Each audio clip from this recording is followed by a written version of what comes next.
बारिश और जूता। पिया नाम की एक बहुत ही अच्छी लड़की थी जो अपने माता पिता के साथ रहती थी। वे बहुत गरीब थे, लेकिन पिया पढ़ने में बहुत अच्छी थी। वह हमेशा अपनी कक्षा में प्रथम आती थी। बरसात का मौसम शुरू हो गया था। अब परेशानी यह थी कि यह बरसात का मौसम कुछ लोगों के लिए तो बहुत ही सुहावना मौसम होता है, लेकिन किसी के लिए ये बहुत सजा वाला मौसम भी हो जाता है, क्योंकि पिया के पास छाता नहीं था। अब वह बारिश में भीगने लग गई थी।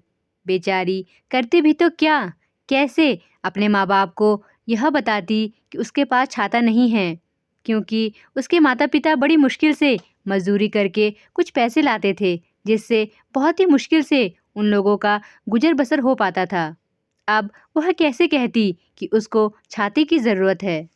उसने अपने माता-पिता से कुछ भी नहीं कहा कि उसको छाते की ज़रूरत है, उसके लिए छाता लेकर आओ, क्योंकि वो जानती थी उसके माता-पिता बहुत ही मुश्किल से घर का गुज़ारा कर पाते हैं। लेकिन कहते हैं ना, माता-पिता तो माता-पिता ही होते हैं। उन्हें बच्चे के बारे में सब कुछ पता चल ही जाता है। बच्चा ना भी बताएँ, तब भी माता-पिता को बच्चे के बारे में पता चल ही जाता है कि उसको कोई परेशानी है, उसे कुछ चाहिए।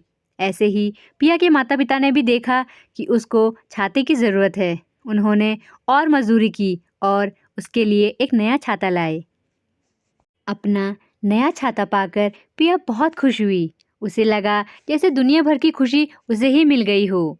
अब वह रोज़ अपना छाता लेके स्कूल जाती और बहुत अच्छे से मन लगाकर पढ़ती। लेकिन अभी एक और परेशानी आनी बाकी थी। बेचारी पिया का जूता भी फट गया। जूते में बहुत बड़ा छेद हो गया था, जिसकी वजह से उसकी जुराबें रोज़ गीली हो जा रही थी। बेचारी, अभी तो पिया को छाता मिला ही था।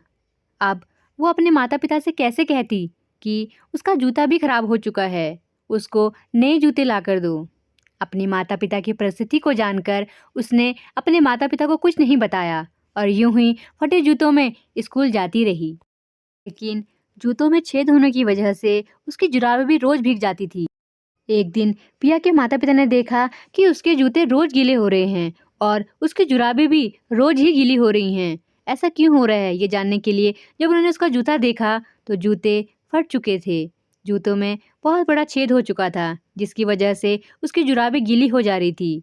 उनको बहुत बुरा लगा। वह उसी समय दुकान गए और उसके लिए नए जूते ले आए।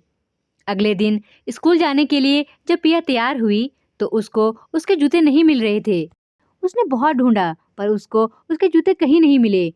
वहीं दरवाजे के बाहर एक नए जूते रखे हुए थे। उसने अपने जूते बहुत जगह ढूंढे, लेकिन उसे फिर भी कहीं नहीं मिले। फिर उसने अपनी माँ से पूछा कि माँ, मेरे जूते नहीं मिल रहे हैं और ये दरवाजे पर किसके जूते रखे हैं। तो उसकी माँ ने कहा, यह जूते तुम्हारे हैं और तुम्हारे लिए हैं, क्योंकि तुम्हारे पुराने जूते फट गए थे, जिसकी वजह से तुम्हारी जुराबें गीली हो जा रही थी। तुमने हमें यह सोचकर नहीं बताया कि तुम्हारे माता-पिता कहाँ से लाएंगे, उनके पास इतने पैसे कहाँ से आएंगे।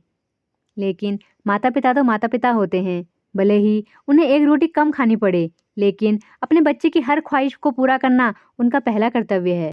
पिया के माता-पिता ने उससे कहा कि माता-पिता तो माता-पिता होते हैं, बच्चे उनको कुछ ना भी बताएं, तब भी उन्हें सब कुछ पता चल ही जाता है। पिया की आंखों में आंसू आ गए। उसे लगा जैसे उसके माता-पिता माता-पिता नहीं, भगवान हो, जिन्हें कुछ बताने की ज़रूरत पड़ती ही नहीं। उन्हें सब कुछ ना जाने कैसे पता चल जाता है। पिया ने नए जूते पहने। अब वह बहुत खुश थी, क्योंकि उसके पास नए जूते थे और नया छाता भी। अब उसे बारिश में कोई परेशानी नहीं होगी।